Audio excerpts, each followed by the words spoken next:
Hi everyone, it's Ashish from Oswite Bias Agency. Today I was having a discussion with a very dear friend of mine and on impacts to lifestyle when we begin to invest. Now, this friend of mine is a single, just starting out, scared to take on debt to begin with, and doesn't want to impact his existing lifestyle. This finally led him to conclude that he should be buying the cheapest property available, and he's found one in a mining town in Queensland. And this is exactly opposite to what he should be doing otherwise, because I see some risks with this strategy. Number one, economy in such towns is only one factor dependent. There's a reason why they're called mining towns. Number two, there have been many horror stories where you can Google and ingest mining towns don't grow. It's a gamble. Number three, once a property is vacant, it may remain vacant for months or even years. Number four, if you then plan to exit eventually, the sale may also take months or years. Years is very common. So while the choice of asset was more so lifestyle doesn't get impacted, I think this is exactly opposite to someone who should have not done that in their situation.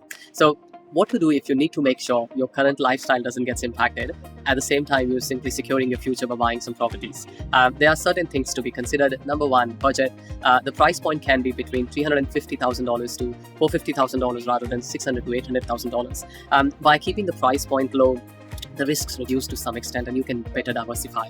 Number two is cash flow, focusing on a higher yield so your expenses are covered with the rent, and in most cases such properties, even a 10% deposit, are positive by $3,000 to $5,000 a year.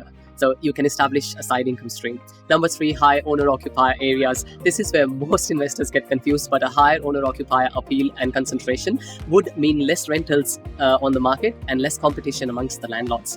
So a high demand from tenants to live, and hence the rental also goes up. Number four, tightly held growth markets. There's a lot in these four words. By focusing on these aspects, one can get the desired growth.